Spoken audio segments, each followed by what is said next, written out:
Viewer discretion advised. Night falls. Hypnotic lights flash. Sonorous voices drone. And behind the curtain, the engineer deftly pulls your strings. Hello, freaks and freethinkers. I'm your host, Deep Amber, and this is Radio Ghost Town. Tonight, our investigation into the grand conspiracy continues with our Agents of the Antichrist series. And here's where things take a turn, where our nice, neutral little chat about the subtle influences society exerts on our personal perspectives straps on its parachute and jumps out of the plane. Tonight, we embark on a perilous journey into the uncharted jungle of brainwashing and psychological warfare. You know what's the first thing you have to do in order to survive a psychological operation? I'll tell you what it is. It's recognize you're the target of a psychological operation. And this one has been a long time in the making. Dr. Merleau, of whom we spoke previously in his book, The Rape of the Mind, explains how totalitarianism works, how it came into being and maintains its power. Allow me to quote. Mass delusion can be induced.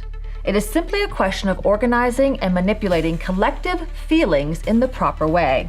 If one can isolate the mass, allow no free thinking, no free exchange, no outside corrective, and can hypnotize the group daily with noises, with press and radio and television, with fear and pseudo-enthusiasm, any delusion can be instilled.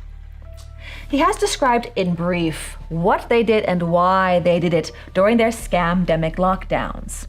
I mean, the physical isolation and their stranglehold over the legacy media and the online public square of social media. It's right there in black and white in a book published in 1956. The title only seems melodramatic until you've actually read the book. What Dr. Merleau witnessed and experienced and the horrors he saw on the horizon for the free world were very, very real and utterly deserving of that invective. Looking back on his work 70 years later, there only seems to be one thing missing. The acknowledgement of the master control, the unseen hand, the invisible governors, the man behind the curtain. However, this small and insufferable work by a small and insufferable man blithely lays out the eat the bugs, drink the poop water globalist mindset in a grand display for anyone who could stomach reading it. And many have. Many have. He is, or rather was, Edward Bernays, nephew of the not-so-great psychologist Sigmund Freud, whose legacy is lamentably still out there going strong and not doing a lick of good. Edward Bernays has been called the father of public relations, which is not a term you and I have problems with. We're used to PR departments, the concept of PR men running around helping corporations, organizations, and political candidates interface more effectively with the public. But the title of old Eddie B's seminal whatever should perk up our ears. Propaganda. It's an ugly word, isn't it? Leaves a bad taste in the mouth. Reminds us of the purposeful and deadly manipulations of war. We have the feeling of being quick-marched off to the front lines under false pretenses. Eddie B likes that word. He spends a good while defending it, but what he does not feel the need to make excuses for is his worldview. Allow me to read the very first line from the very first chapter. The conscious and intelligent manipulation of organized habits and opinions of the masses is an important element in democratic society. I know, even back then, to call it a republic would make their lips fall off. We continue.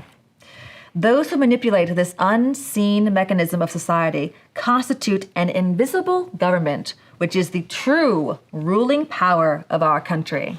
And 2 paragraphs later, he drops this little gem. It is they who pull the wires which control the public mind, who harness old social forces and contrive new ways to bind and guide the world. Now, some of you recognize the esoteric/occult flavor of that last phrase, to bind and guide. Good for you. Teacher's proud.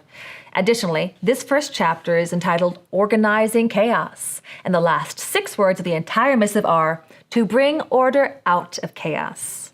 That's right, freaks and freethinkers, a little ordo ab chaos sandwich. In case you're new here, order out of chaos is the battle cry of the New World Order, the vulgar elite, the World Economic Forum, Bilderberg, and their ilk, the you'll owe nothing and like it lizard people crowd. Old Eddie B was an elitist little plague of a man who rubbed elbows with the powers that be enough to convince himself he was one of them. He was not.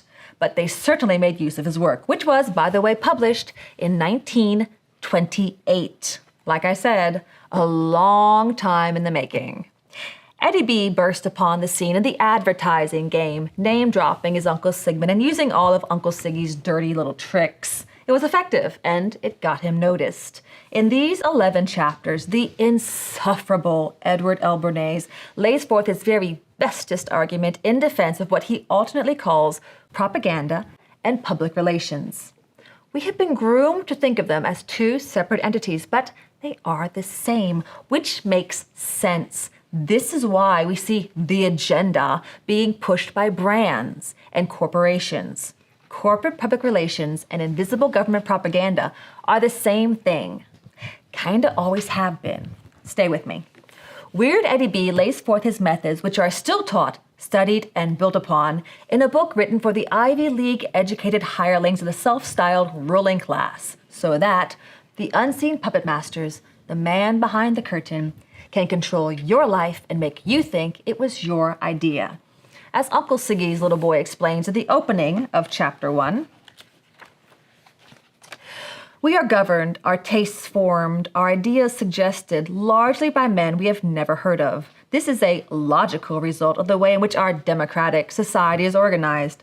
Vast numbers of human beings must cooperate in this manner if they are to live together as a smoothly functioning group. The man was a lick boot and a compulsive name dropper, and he gets on my nerves. On the next page, page 8, he insists these invisible governors are necessary to the orderly functioning of group life. On page 9, we get a second chorus of the same old tune with another brilliant deduction. The instruments by which public opinion is organized and focused may be misused, but such organization and focusing are necessary for orderly life. So let's see. That's organized, necessary, orderly, organized, organized, necessary, orderly. The man had a mania for the hyperbolic use of the word necessary and an obsession with so-called order. That and talking about women's clothes, think of that what you will. Anyway, be on the lookout for repetition, freaks and freethinkers. It's one of the telltale signs of a PSYOP, and old Eddie B uses a lot of it. Earlier on the same page, he writes, it might be better to have, instead of propaganda and special pleading, committees of wise men who would choose our rulers, dictate our conduct, private and public, and decide upon the best types of clothes for us to wear and the best kinds of food to eat. Step off, commie. This is the mindset that has been drilled into the Ivy League types, the political PR drones, and the elite and near elite since 1928. No wonder. Another dirty little trick, which Shady Eddie B makes constant use of, is what we'll call subconscious association.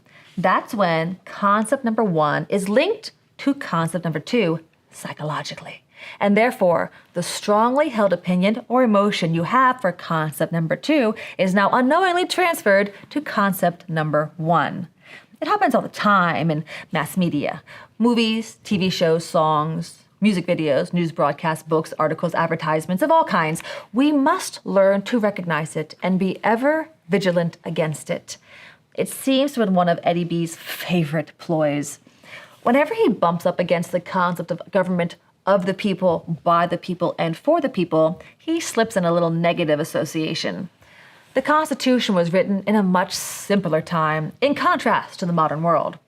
The Founding Fathers, in their backward, rural ways, seem to have never envisioned the future growth of the nation. The reader subconsciously connects the dots, linking the principles our nation was founded upon with words like outdated, unfashionable, simple-minded, and Weird Eddie B's favorite boogeyman, chaos. On pages 11 through 14, he creates a negative association for the free and unfettered exchange of ideas among the masses. Our widely divergent interests and pastimes, our cleavages or rifts in society. The term is, of course, repeated and then linked to feelings of confusion and overwhelm by the publication of lists. Long, boring lists.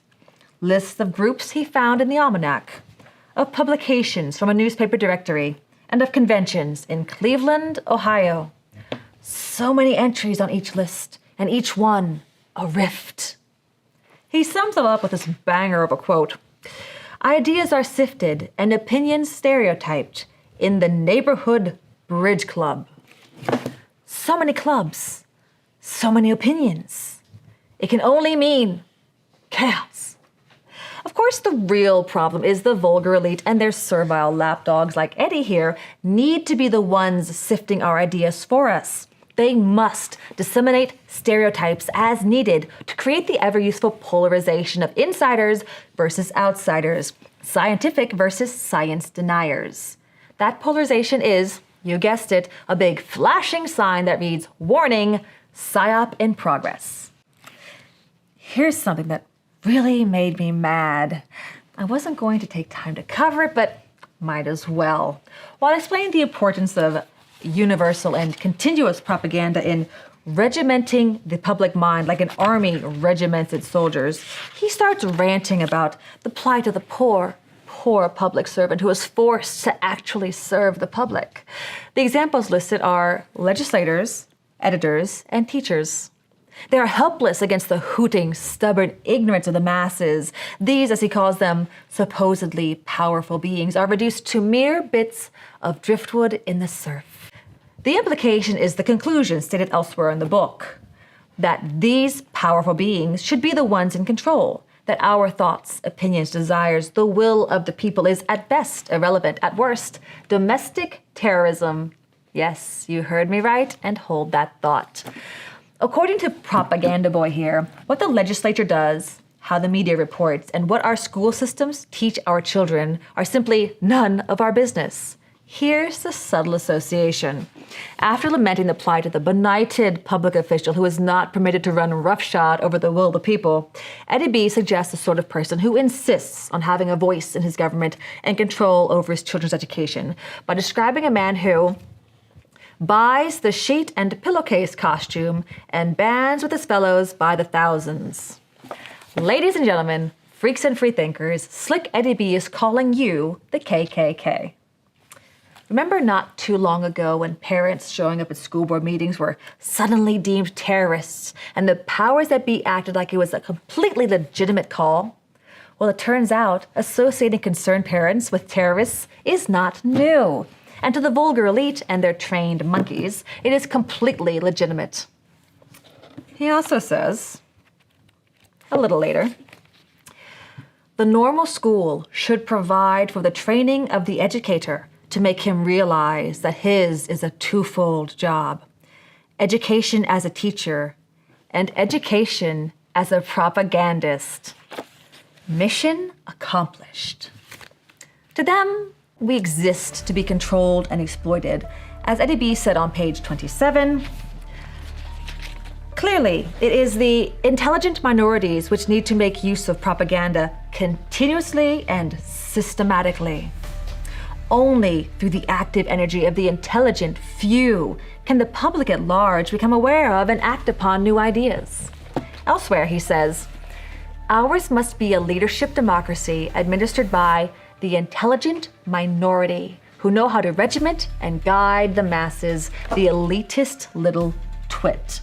By the way, it seems to have been creepy Eddie B who first hit upon the idea of using influencers and authority figures to control public thought. As Eddie B puts it, creating circumstances and dramatizing personalities. They'd been grooming us to fall for it, hook, line, and sinker for 100 years. No wonder 2024 came as such a blow. And I'll tell you a secret. When you see authority figures and experts coming out of the woodwork to share the exact same opinion, especially about topics that aren't their areas of expertise, say For example, some kind of gross old computer programmer dude acting like he has a PhD in infectious diseases. That's another warning sign of a PSYOP. So, to review. Tonight we learned the 3 warning signs to indicate we're the target of a PSYOP. Repetition. This includes ad nauseum news reports all spouting the same talking points. Division and polarization, e.g. the scientific versus the science deniers. And thirdly, authority figures and experts who feel the need to throw their weight around on issues outside their expertise. There's one more. We don't have time to cover it tonight. That's the triggering of strong emotional responses. Jot it down if you like, and we'll dig into it together next time we talk. Meanwhile, just in case you didn't make the connection, everything mainstream culture is serving up to you on a silver platter, it's all just propaganda. And if you can stand a bit of advice from an old friend, don't get cocky. Anyone and everyone is vulnerable to psychological operations, even the experts who teach us how to recognize them. Any and all of us can be fooled. If you think you can't, they fooled you already. Take heed how you stand, lest you fall. But you know who can't be fooled? The Holy Spirit of the living God, given to us by God through Christ, the sovereign master creator of the universe, wrote in his seminal masterpiece, the Spirit of truth, whom the world cannot receive, because it sees him not, neither knows him, but you know him. For he shall be in you, he shall teach you all things, and bring all things to your remembrance, whatsoever I have said to you. That's John 14. You need the Spirit of truth in you, my friends. If you want to survive the PSYOP, don't do life without him. Now, for the record, Satan is alive and active in the world today. He is your mortal enemy with just one goal, to destroy you body and soul. The good news is we have a champion. His name is Jesus. Jesus is the only way to God, and the Bible is our only source for absolute truth. Together, they're our only hope for salvation. I'm Deep Amber, and this is Radio Ghost Town.